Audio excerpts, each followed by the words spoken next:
नमस्कार दोस्तों, स्वागत है आपका इस YouTube चैनल एजुकेशनल अड्डा बाय भवेश कुमार पे। दोस्तों मैं रविंद्र कुमार आपका इस YouTube चैनल पे स्वागत करता हूं। दोस्तों आज जो हम लेकर के आए हैं, आज मैं एक सीरीज स्टार्ट कर रहा हूं जीके और जीएस की एक महत्वपूर्ण सीरीज जो आपका SSC, MTS, group D, NTPC और बीपीएससी जैसे एग्जामों में जो बार बार पूछे जाते हैं ये प्रश्न, इन्हें आप ज़रूर ही रट ले या समझ ले। ये दोस्तों हमने आपके लिए कंटेंट तैयार की है। आप हमें बताएं कमेंट करके कि आपको ये कैसे लगती है। यदि आपने अभी तक हमारे YouTube चैनल को सब्सक्राइब नहीं किए हैं तो आप हमारे YouTube चैनल एजुकेशनल अड्डा बाय भवेश कुमार को सब्सक्राइब कर दें, लाइक कर दें एवं अपने सभी दोस्तों में इसे शेयर भी कर दें। आते हैं दोस्तों क्वेश्चन पे।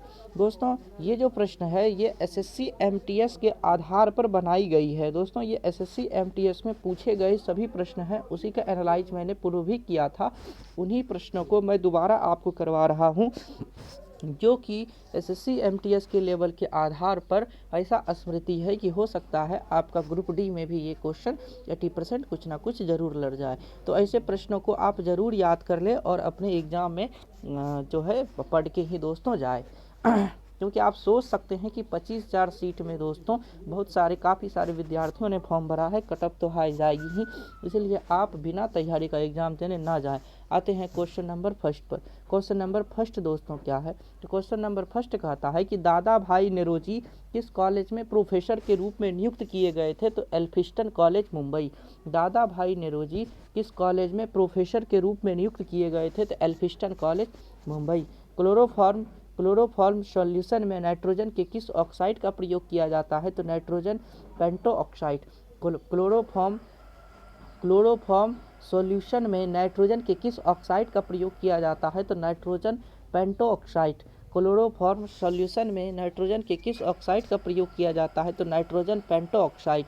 क्वेश्चन नंबर तीसरा, जड़त्व का नियम किसके द्वारा प्रतिपादित किया गया था? तो गैलीलियो गैलीली। जड़त्व का नियम किसके द्वारा प्रतिपादित किया गया था? तो गैलीलियो गैलीली। कुष्ठ रोधी दिवस कब मनाया जाता है? तो 30 जनवरी को। कुष्ठ रोधी दिवस कब मनाया जाता है? तो 30 जनवरी को। कुष्ठ रोधी दिवस कब मनाया जाता है? 30 जनवरी को। Question number 5। क्वेश्चन नंबर 5 दोस्तों आप देखेंगे कि रामसर के अंतर्गत भारत में आर्द्र भूमि स्थल की संख्या क्या है? तो 42। रामसर के अंतर्गत भारत में जो आर्द्र भूमि है, नर्मदा वाली भूमि, उसकी संख्या क्या है? तो 42। क्वेश्चन नंबर 6, एक कंप्यूटर प्रोग्राम जो सोर्स कोड को ऑब्जेक्ट कोड में बदल देता है उसे क्या कहा जाता है? तो कंपाइलर। एक कंप्यूटर प्रोग्राम जो एक सोर्स कोड को ऑब्जेक्ट कोड में बदल देता है क्या कहलाता है? तो कंपाइलर। क्वेश्चन नंबर नेक्स्ट है दोस्तों कि तुगलक वंश में दिल्ली सल्तनत का अंतिम शासक कौन था? तो महमूद शाह तुगलक। तुगलक वंश में दिल्ली सल्तनत का अंतिम शासक कौन था? तो महमूद शाह तुगलक। पूर्ण स्वराज का संकल्प किस अधिवेशन में दिया गया? 1929।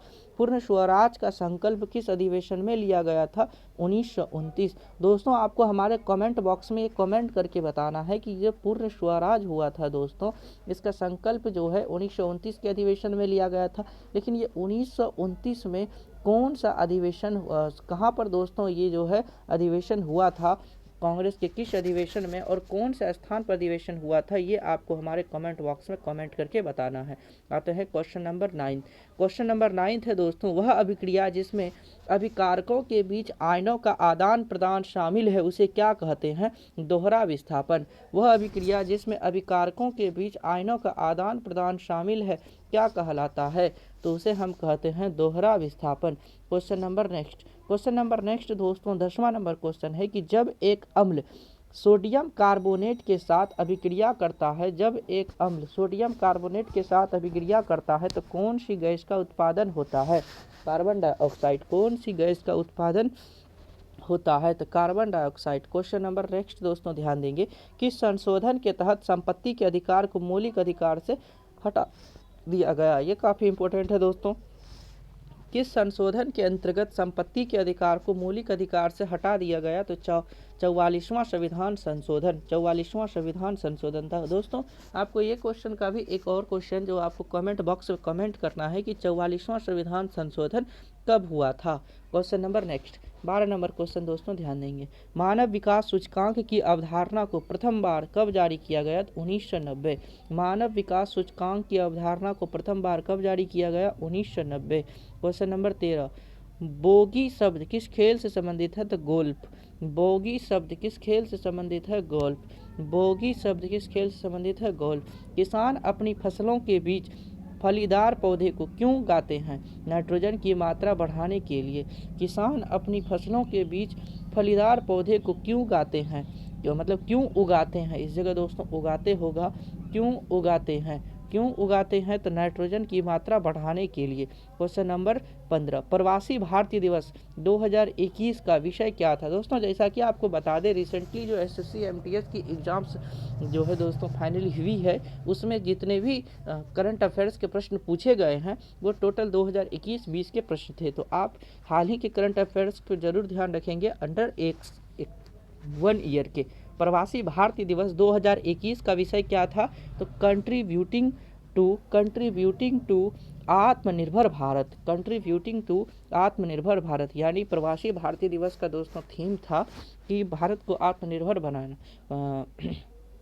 भारत को नहीं दोस्तों, कंट्रीब्यूटिंग टू आत्मनिर्भर भारत यानी आत्मनिर्भर जो है दोस्तों आपको बनना है। अभ्यास शक्ति भारत और किस देश के बीच संयुक्त युद्धाभ्यास होता है? यानी अभ्यास शक्ति जो है दोस्तों भारत और किस देश के बीच होता है? तो भारत और फ्रांस के बीच।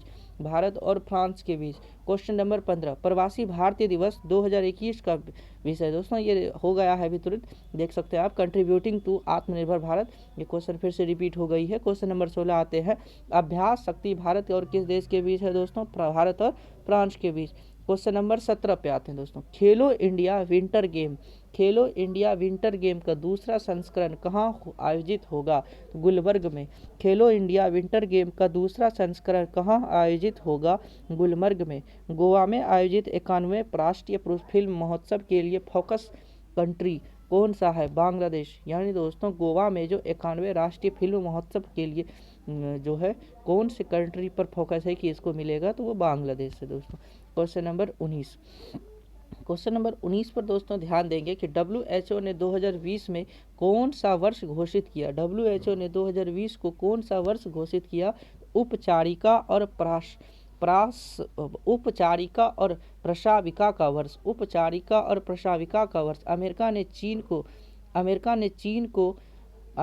चीन को किस जगह का दूतावास बंद करने का आदेश दिया है? अमेरिका ने चीन को किस जगह का दूतावास बंद करने का आदेश दिया है? तो ह्यूस्टन का दोस्तों दूतावास बंद करने का आदेश दिया है। आते हैं क्वेश्चन नंबर 21 ओपेक का मुख्यालय कहाँ है? तो वियना ऑस्ट्रिया। ओपेक का मुख्यालय कहाँ है? तो वियना ऑस्ट्रिया। ओपेक का मुख्यालय कहाँ है?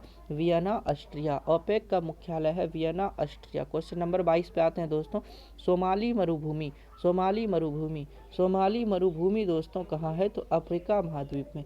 सोमाली मरुभूमि कहाँ है? तो अफ्रीका महाद्वीप में। Question number next 23 number Bharat पर आक्रमण करने वाला प्रथम देश कौन सा है? तो फ्रांस। भारत पर आक्रमण करने वाला प्रथम देश है फारस। भारत पर आक्रमण करने वाला प्रथम देश है फारस। क्वेश्चन नंबर 24 जैव विविधता दिवस मनाया जाता है 22 मई को।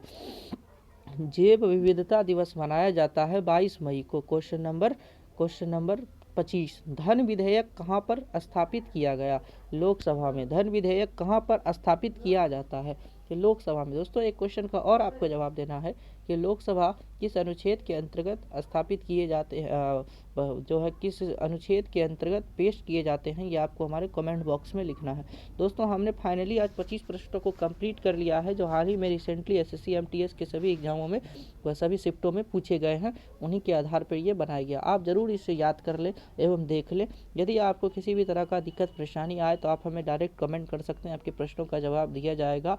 और आप हमारे यूट्यूब चैनल को यदि अभी तक सब्सक्राइब लाइक शेयर नहीं किए हैं तो ज़रूर कर दें, अपने सभी उन भाइयों बहनों में शेयर कर दें और उनकी हेल्प करने में मदद करें। हमारे यूट्यूब चैनल का नाम है एजुकेशनल अड्डा बाय भवेश कुमार, एजुकेशनल अड्डा बाय भवेश कुमार। ये दोस्तों आप जो है दोस्तों इसे शेयर कर दें, लाइक कर दें, अपने सभी दोस्तों में इसे शेयर भी कर दें। अब हम तक अभी के लिए लास्ट वीडियो तक बने रहने के लिए आपका बहुत बहुत धन्यवाद। Thanks a lot.